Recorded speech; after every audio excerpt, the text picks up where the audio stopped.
नमस्कार। देखिए, इतिहास की किताबों में हम अक्सर बड़ी बड़ी बातें पढ़ते हैं, बड़े आंदोलन, बड़े नेता। पर कभी सोचा है कितनी ही ऐसी कहानियां हैं, छोटे संघर्ष जो कहीं दब कर रह जाते हैं। हाँ बिल्कुल, जो मुख्य धारा में शायद आ नहीं पाते। सही कहा। आज हम ऐसे ही एक मतलब कम सुने गए लेकिन मेरे ख्याल से बेहद जरूरी संघर्ष पर हुई एक बातचीत की गहराई में उतर रहे हैं। जी। ये बातचीत आधारित है इतिहासकार डॉक्टर श्याम प्रकाश देवकर के एक रिसर्च पेपर पर। नाम है अंबा देवी मंदिर सत्याग्रह और डॉक्टर अंबेडकर की भूमिका। हम्म। तो हमारे पास इस बातचीत के कुछ मुख्य बिंदु हैं और आज हमारा मकसद है इनको जरा खंगालना, ये समझना कि कैसे एक रिसर्चर का काम अतीत की किसी भूली हुई घटना पर रोशनी डाल सकता है और ये आज भी क्यों मायने रखता है। बिल्कुल, चलिए देखते हैं। तो शुरुआत करते हैं कि आखिर ये रिसर्च पेपर है किस बारे में। लगता है डॉक्टर देवकर ने विदर्भ के अंबा देवी मंदिर सत्याग्रह को मतलब सामने लाने की कोशिश की है, एक ऐसी घटना जिसे शायद ज्यादा लोग नहीं जानते। ये अपने आप में कितना जरूरी है। ये ये बेहद ज़रूरी है। देखिए, जब भी हम भारत में सामाजिक सुधार आंदोलनों की बात करते हैं या खासकर मंदिर प्रवेश की, तो जाहिर है ध्यान कहाँ जाता है। महाड़ सत्याग्रह, कालाराम मंदिर। हाँ, महाड़ या नासिक का कालाराम मंदिर सत्याग्रह, और वो महत्वपूर्ण है, इसमें कोई शक नहीं। लेकिन इतिहास सिर्फ इन बड़ी सुर्खियों वाली घटनाओं से नहीं बनता। डॉक्टर देवकर का काम हमें याद दिलाता है कि अरे भारत के कोने कोने में, मतलब लोकल लेवल पर, ऐसे कई संघर्ष चल रहे थे जो उतने ही जरूरी थे शायद। हाँ, उतने ही जरूरी थे। ये विदर्भ का अंबा देवी सत्याग्रह उसी की एक मिसाल है। तो इस तरह का जो रिसर्च है वो इतिहास की उन खाली जगहों को भरता है, उन गुमनाम कड़ियों को जोड़ता है जिन्हें अक्सर नजरअंदाज कर दिया जाता है। सही बात है। और इससे इतिहास ज्यादा संतुलित लगता है, ज्यादा मुकम्मल। हाँ, हमें पता चलता है कि बदलाव की लहर सिर्फ बड़े शहरों से नहीं, छोटे कस्बों, गांवों से भी उठ रही थी। हाँ, ये तो है। अक्सर बड़े आंदोलनों के शोर में ये आवाजें दब जाती हैं। लेकिन क्या डॉक्टर देवकर सिर्फ इस घटना को याद दिला रहे हैं या फिर इसका कोई नया पहलू भी बता रहे हैं? क्योंकि बातचीत में एक दिलचस्प बात है कि इसे सिर्फ मंदिर में एंट्री की लड़ाई नहीं माना गया है। बिल्कुल सही पकड़ा आपने। और यहीं पर डॉक्टर देवकर का जो विश्लेषण है वो पारंपरिक इतिहास से थोड़ा हटकर है। अच्छा। चर्चा के मुताबिक वो इस सत्याग्रह को सिर्फ एक धार्मिक रस्म या मंदिर में घुसने के अधिकार तक ही मतलब सीमित नहीं रखते। अच्छा। वो इसे एक बड़े कैनवस पर देखते हैं। मानव अधिकार, ह्यूमन राइट्स, आत्मसम्मान, सेल्फ रिस्पेक्ट और समानता, इक्वालिटी, इसकी लड़ाई के तौर पर। मानव अधिकार, उस जमाने में मंदिर प्रवेश जैसे मुद्दे को मानव अधिकार से जोड़ना, ये तो बहुत प्रोग्रेसिव सोच है। और यही तो इसकी खासियत है। सोचिए 1920 का दशक, जब दुनिया में भी ह्यूमन राइट्स की भाषा अभी ठीक से बनी रही थी, तब भारत में एक लोकल संघर्ष को इस नजरिए से देखना कितना जरूरी रहा होगा।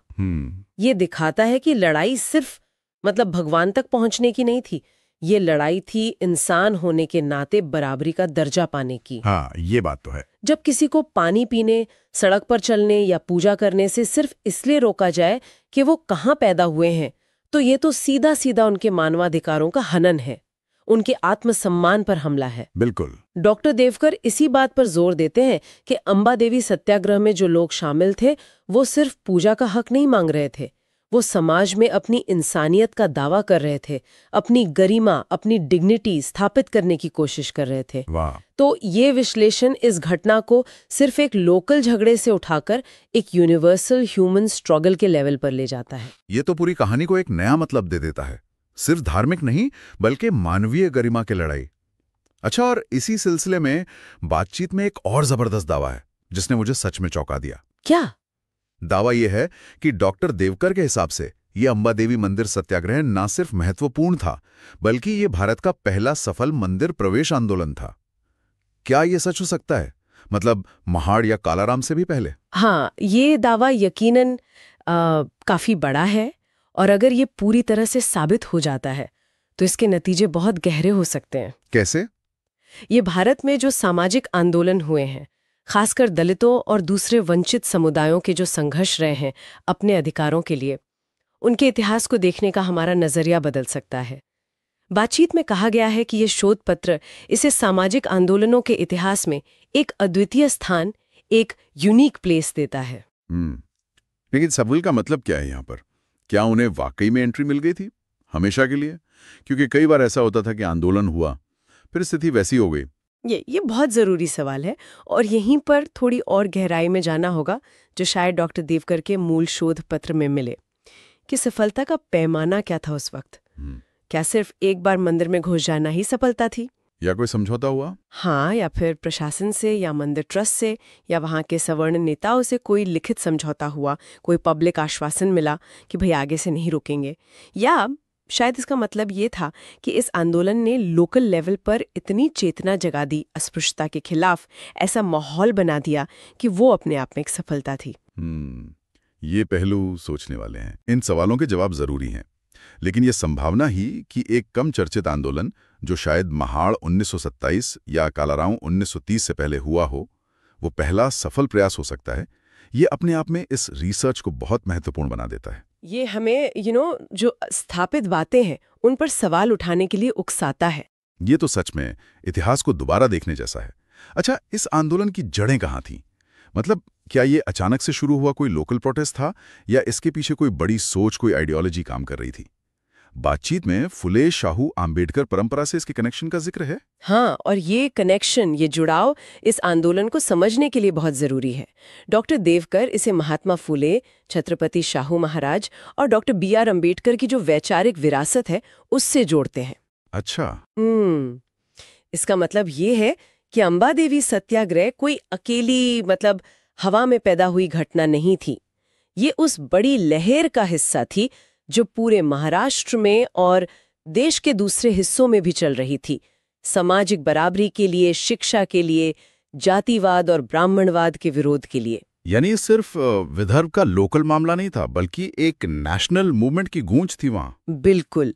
इसे फुले शाहू अम्बेडकर परंपरा से जोड़ना यही दिखाता है कि कैसे इन महान विचारकों के जो विचार थे वो जमीनी स्तर पर लोगों को प्रेरणा दे रहे थे, उन्हें संगठित होने और अपने हक के लिए लड़ने की ताकत दे रहे थे। तो विचारधारा और जमीनी एक्शन का कनेक्शन दिखता है यहाँ। हाँ, ये आइडियोलॉजी और जमीनी कार्रवाई के बीच का जो रिश्ता है उसे उजागर करता है।